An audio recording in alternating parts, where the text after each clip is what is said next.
భయ్యా నాగరాజ్ భద్రయ్య కొడుకు సైతాన్ మాదిరిగా వచ్చిండు. నా హడ్డీ సారాకుండలు ముక్కలు చేసిండు. వాడు నీ కోసం పావులా బుసలు కొట్టిండు. ఈ అబ్బాడిని చూసి ఈడు జడిసి జ్వరం తెచ్చుకున్నట్టున్నాడు. వాడు బడా కోపంతో ప్రాణం పట్టుకుపోతాడని భయం వేసింది. మళ్ళా నువ్వు హైదరాబాద్ పోయింటివని చెప్తిని. దున్నలేని ఎముడు మాదిరిగా బయలుదేరిండు. జరా జాగ్రత్తగా ఉండు. బయలుదేరాడా? ఈ అబ్బా రాని ఎముడు కూడా చావుంటుందని తెలుస్తుంది ఈ ప్రపంచానికి.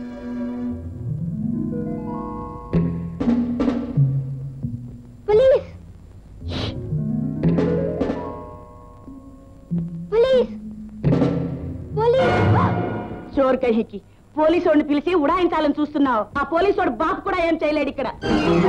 సునో, ఈ బంగారు పందిరంలో నువ్వు సచ్చినట్టు బతకాల్సిందే. బయటపడే దారే లేదు. ఫిర్ కభీ కోషిష్ కి మార్ డాలుంగి, చంపేస్తాను. ఖబర్దార్. ఇక్కడ గోడలు మనుషులు ఒకటి. మనసులుండవు మన మీద జాలి పట్టాలి.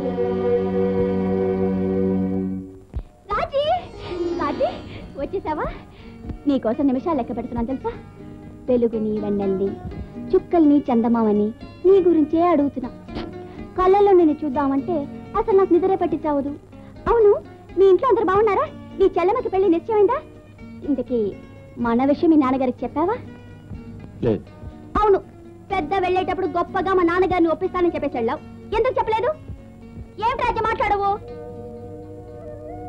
ఏమిటా కన్నీళ్ళు? మా నాన్నగారిని పోగొట్టుకున్నాను. ఏమిటి? అవును సీత, నేను ఆయన దగ్గరికి వెళ్ళేటప్పటికే ఆయన మా అందరికీ దూరంగా వెళ్ళిపోయారు. బాధపడకు బాబు, పుట్టిన వాళ్ళు గిట్టక తప్పదు అని తెలిసినా మనసు బాధపడక తప్పదు. బాబు, మీ చెల్లెలు శాంతిని తీసుకురాలేకపోయావా? శాంతి?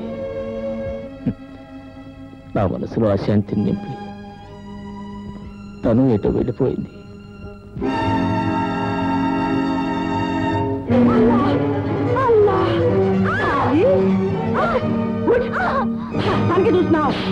చూస్తున్నావు ఈ పని ఈ కోటాలో అసాధ్యం. ఒక్కసారి ఈ రంగుల సాలిగుట్లో కాలు పెట్టాక సస్తానికి వీల్లేదు, పారిపోవడానికి అంతకంటే దారి లేదు. ఒక్కొక్క క్షణం 1000 కళ్ళతో కాపలా చూస్తుంటాం. దేకో శాంతి, భగవంతుడు ఇంత అందం పుట్టించింది, మేము పట్టి తెప్పించింది సస్తానికి కాదు. సంజీ, ఎవరి కోసం బ్రతకాలి? నువ్వెవరి కోసం బతకాలో పట్టె మంచం, పరుపు, మల్లెపూలు మగవాళ్ళు తెలియచెబుతారు. అంటే అందాన్ని అమ్ముకోవాలంటావా? అరే పిచ్చిదాన్న, అందరినీ పుట్టించిన ఆ దేవుణ్ణే గుళ్ళో పెట్టి దర్శనం చేయించి డబ్బు సంపాదించుకుంటున్నారు.